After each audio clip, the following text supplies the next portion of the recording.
मैं आप लोगों को हिंदी व्याकरण का पाठ 3 संधि पढ़ाने जा रही हूँ। संधि शब्द का अर्थ है मेल। भाषा को एक प्रवाह में बोला जाता है जिससे गति निश्चित होती है, अर्थात भाषा में सुंदरता और स्पष्टता आती है तथा बोलने वाले जो बोलना चाहते हैं वह हम स्पष्ट समझ पाते हैं और समझने में भी कठिनाई नहीं होती है। जो बोलते हैं उसको हम स्पष्ट समझ लेते हैं। कभी कभी ऐसा भी होता है कि दो अलग अलग शब्द जब एक साथ बोले जाते हैं तो एक ध्वनि दूसरे ध्वनि में समा जाती है और एक नई ध्वनि जन्म ले लेती है। जैसे विद्या और आलय, इन दो शब्दों को अलग अलग बोला जा सकता है लेकिन इससे गति में रुकावट आ जाती है। अगर अब हमको विद्यालय बोलना है तो हम विद्या और आलय बोलकर वहाँ पे विद्यालय का काम नहीं कर सकते हैं, इसलिए जोड़कर हम क्या करते हैं, विद्यालय बोलते हैं, जिससे हम जो शब्द बोलते हैं वह सुनने में अच्छा लगता है, समझने में स्पष्ट हम समझ सकते हैं। अब हम इसे आपको इसलिए बता रहे थे ये चीज़ कि हमें संधि बताना है। तो अब संधि क्या है? दो निकटतम वर्णों के मेल से होने वाले विकार को संधि कहते हैं। अब हम समझते हैं विद्या और आलय, इन दोनों के साथ समझते हैं। अब हमारे पास जो विद्या शब्द है इसके अंत में यहाँ पे क्या छुपा हुआ है? आ छुपा हुआ है। प्रथम शब्द के अंतिम वर्ण में आ है और दूसरे शब्द के पहले वर्ण में आ है। अब इन दोनों को जोड़ दिया गया तो हमारा क्या बन गया? विद्यालय।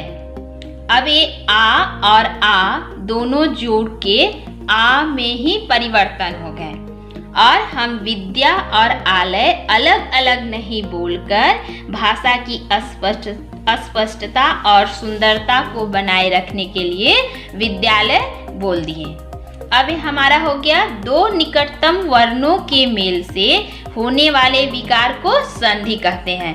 अब यहाँ पे हमारे दो वर्ण हो गए, एक वर्ण इस शब्द के अंत का और दूसरा वर्ण इस दूसरे शब्द के प्रथम वर्ण का, और ये दोनों मिलकर एक वर्ण में परिवर्तन हो गए। इसे हम क्या कहते हैं? संधि।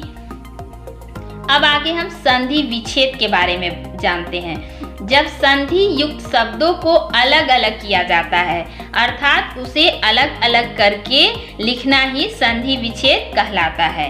इसके बाद अब हम संधि के भेद पढ़ेंगे। संधि के कितने भेद हैं? 3 भेद हैं, स्वर संधि, व्यंजन संधि, विसर्ग संधि। अब हम स्वर संधि के बारे में जानेंगे। स्वर संधि किसे कहते हैं?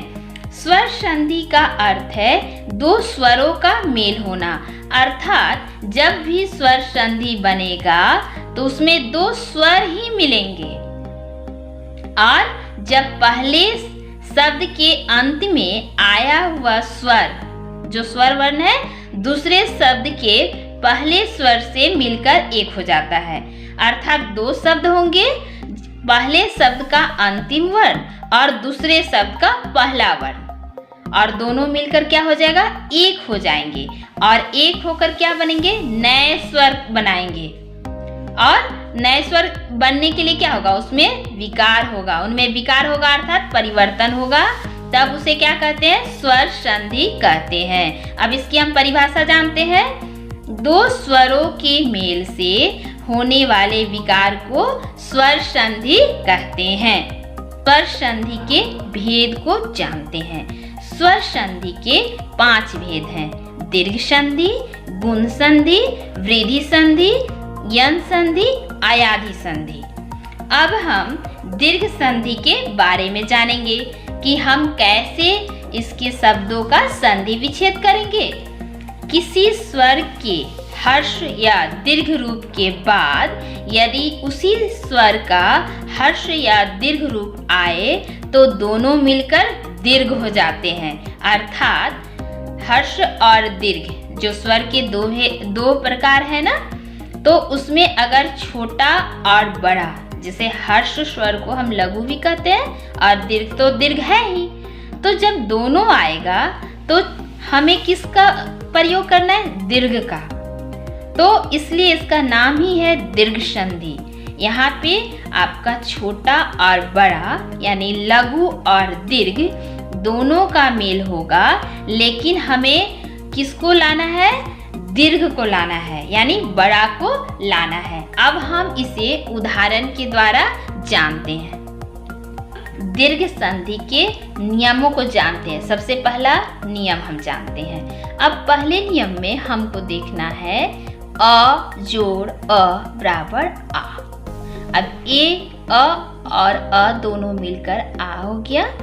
अब इसके उदाहरण एक देखते हैं। मत जोड़ अनुसार, क्या हो गया? मतानुसार। अब मत जो शब्द है इसके अंत में अ वर्ण छुपा हुआ है, क्योंकि अगर हम जब भी व्यंजन का प्रयोग करते हैं और वह व्यंजन अ के साथ नहीं होता है तो हम उसे क्या लिखते हैं? बिना अ का व्यंजन अधूरा होता है और हम उसके नीचे हलंत लिखते हैं।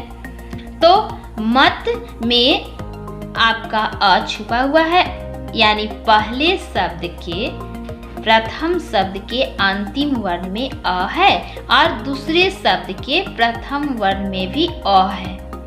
अब ये दोनों अ मिलके क्या हो गया? आ हो गया। तो मत जोड़ अनुसार मतानुसार। अब यहाँ त में आकार लगा हुआ है, वह मात्रा के रूप में प्रयोग किया गया है। अब हम दूसरा नियम देखते हैं। अ जोड़ आ बराबर आ। अब यहाँ छोटा छोटा भी था तो बड़ा बना। अब यहाँ लघु और दीर्घ भी है तो हम लघु को ना लिखकर दीर्घ को ही लिखेंगे। हर जगह अगर छोटा और बड़ा हो यानी हर्ष और दीर्घ हो तो हम किसको लिखेंगे? दीर्घ को लिखेंगे। अब हम दूसरे उदाहरण देखेंगे। देव जोड़ आलय, अर्थात अब यहाँ देव व में भी फिर से अ छुपा हुआ है और आलय में भी आ क्या है? आ है। अब इसका क्या हो गया? संधि देवालय। अब फिर से हम तीसरी नियम देखते हैं उसका। आ जोड़ अ बराबर आ। अब इसका एक उदाहरण देखते हैं। रेखा, इसमें आकार है और जोड़ अंश, ये अ है। अब इसका क्या संधि हो गया? रेखांश। इसके बाद आगे देखते हैं। आ जोड़ आ बराबर आ। अब एक और उदाहरण देखिए इसका। दया, दया में आकार है तो ये क्या है? आ है और इसके बाद यहाँ पे आनंद में आ है और फिर आ जोड़ आ बराबर आ। तो अब यहाँ दया जोड़ आनंद बराबर दयानंद। अब हम इसकी दूसरे नियम की ओर देखते हैं। अब दूसरा नियम क्या है दीर्घ संधि का? अब हमें एक बार जानना होगा कि ये हमारा छोटी इकार है और ये हमारा बड़ी इकार है। अब दो आपको मैं बार बार बता रही हूँ कि छोटे यानी लघु और दीर्घ मिलेंगे तो हमेशा हमें दीर्घ का प्रयोग करना है, यानी दीर्घ को ही लिखना है। अब फिर हमारा छोटी इकार जोड़ छोटी इकार बराबर बड़ी इकार। इसका एक उदाहरण देख लेते हैं। रवि, रवि में अब व में हम मात्रा के रूप में छोटी इकार का प्रयोग किए हैं इसे, और रवि जोड़ इंद्र, अब ये बिना मात्रा का इसका वास्तविक रूप में प्रयोग किया गया है तो इसका क्या हो गया? रविंद्र। और जब हम इस बड़ी ईकार को शब्दों में प्रयोग करते हैं तो मात्रा के रूप में इधर से लिखते हैं। अब दूसरा उदाहरण हम देखते हैं इसका। छोटी इकार जोड़ बड़ी इकार, तो फिर से क्या होगा? बड़ी इकार होगा। अब एक और उदाहरण इसका देखिए, जैसे कवि, कवि में छोटी इकार है जोड़ इस, कविस। अब यहाँ पे फिर हमने यहाँ छोटी इकार था और यहाँ बड़ी इकार, लेकिन हमने किसका प्रयोग किया? बड़ी इकार का। फिर अब देखिए आगे, बड़ी इकार जोड़ छोटी इकार, ये फिर से बड़ी इकार हो गया। अब इसका उदाहरण जैसे नारी, नारी में ये क्या है? बड़ी इकार है और ये छोटी हो गया इंदु में, लेकिन जब हम इसका संधि किए तो नारी, ये र में बड़ी इकार लगा दिए। अब इसी तरह हम इसका आगे देखते हैं। बड़ी इकार जोड़ बड़ी इकार, और अब हम क्या करेंगे? बड़े को पकड़ेंगे तो ये हो गया बड़ी इकार। इसका एक उदाहरण देखिए, सती जोड़ इस। सती में यहाँ पे हमारा बड़ी इकार है जो शब्द में मात्रा के रूप में प्रयोग हुआ है, और यहाँ पे फिर से हमारा बड़ी इकार है जो किसके रूप में, वास्तविक रूप में प्रयोग हुआ है। और इसको हम क्या कर दिए, ये बड़ी इकार और बड़ी इकार जुड़ के हमारा क्या हो गया, बड़ी इकार जो शब्द के साथ मात्रा के रूप में प्रयोग हुआ है। तो इसका हो गया सतीश। अब आगे हम तीसरे नियम की ओर देखते हैं। अब ये हमारा उकार हो गया। अब ये छोटी उकार जोड़ छोटी उकार, फिर से वही नियम है, हम फिर से बड़ी उकार लिखेंगे, यानी लघु और दीर्घ मिलेंगे तो हम किसको लिखेंगे, दीर्घ को। दीर्घ दीर्घ भी मिलेंगे तो हम दीर्घ को लिखेंगे, क्योंकि इसका नाम ही है दीर्घ संधि। अब फिर से हम यहाँ देखते हैं एक उदाहरण, लघु जोड़ उत्तर। अब ये लघु में आपका मात्रा के रूप में किसका प्रयोग किया गया, छोटी उकार का, और यहाँ पे वास्तविक रूप में उकार है, और इन दोनों का प्रयोग हमने किया तो ये बड़ी उ हो गई जो शब्दों के मात्रा के रूप में लिखी गई। फिर से हम आ गए छोटी उकार जोड़ बड़ी उकार, और फिर लिखेंगे बड़ी उकार। इसका भी एक उदाहरण देखते हैं, लघु, इसमें हम छोटी उकार लिए हैं, और उर्मी में बड़ी उकार है, और ये दोनों मिलके क्या हो गया, लघुर्मी। तो यहाँ पे हमने बड़ी लिख दिया, यानी दीर्घ लिख दिया।